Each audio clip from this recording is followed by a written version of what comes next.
মহারানীর ছোট বোন তাকে বাঁচানোর জন্য অনেক চেষ্টা করে, এমনকি ড্রাগন কারাগার থেকে বের করার জন্য অনেকগুলো তীরও খায়, কিন্তু সে ভেঙে পড়ে না।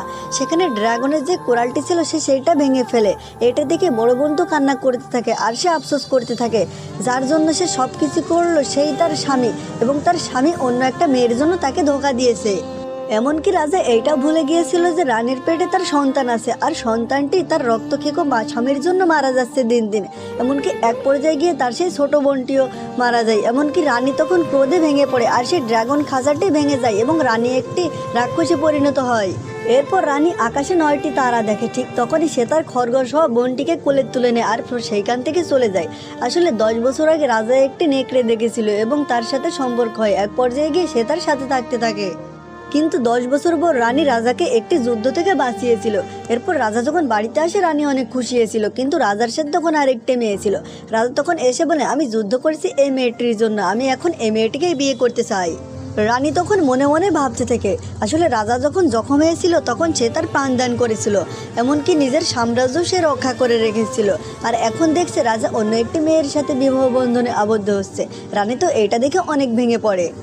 এর ঠিক পর মুহূর্তে সেই মহিলাটি রানীর দরবারে আসে এবং তাকে উল্টাপাল্টা বলতে থাকে আর বলতে থাকে এই মহলটি তার জন্য বানানো হয়েছে, আর তার ঘাড়ে দেখতে থাকে। ঠিক তখনই রানী বুঝতে পারে তার নেকড়ে হওয়ার ব্যাপারটা শুধুমাত্র সম্রাট জানতো, আর সম্রাটই এই কথা মেয়েটিকে বলেছে। রানী তখন একটু অবাক হয়ে যায়।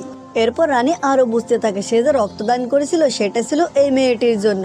ঠিক তখনই মেয়েটি রানীকে চড় মেরে দেয় আর নিচে পড়ে যায়, এবং যখন সম্রাট আসে তখন সে তাকে ধাক্কা দিয়ে বাইরে চলে যায় আর নিজের হাত কেটে ফেলে। সম্রাটের সামনে বলে সেই রানীটি তার হাত কেটে দিয়েছে। এমনকি সম্রাট যখন এসে এটা দেখলো তখন সে রানীকেই দোষারোপ করতে থাকে, এমনকি তাকে মহল থেকে বের করে দেওয়া হয়। যখন রানী চলে যাচ্ছিল ঠিক তখনই সেই নতুন রানী তাকে আটকায়, এমন বলে সম্রাটের দেওয়া পোশাকগুলো নিচে রেখে যেতে। রানী তখন কষ্ট পেয়ে পোশাকগুলো খুলতে শুরু করে। এরপর সেই শয়তান রানী মহারানীকে বন্দি করে দেয় এবং ড্রাগন কারাগারে ঢুকিয়ে দেয়। তারপর সেই ব্যক্তি জাদুকরকে নিয়ে আসে, এরপর তার পেটের বাচ্চাকে নষ্ট করে দেয় আর সকলের সামনে ঘোষণা দেয় পুরাতন মহারানী একজন রাক্ষসী, তাকে বন্দি করা হয়েছে, এমনকি তার পেটের বাচ্চাটিকেও ধ্বংস করে দেওয়া হয়েছে। রানী কিছুই করতে পারে না, সে এসব কিছু মেনে নেয়। যদি তুমি কোরআনকে ভালোবাসো তাহলে লাইক করো, আর কাবা শরীফকে ভালোবাসলে চ্যানেলটি সাবস্ক্রাইব করতে ভুলো না।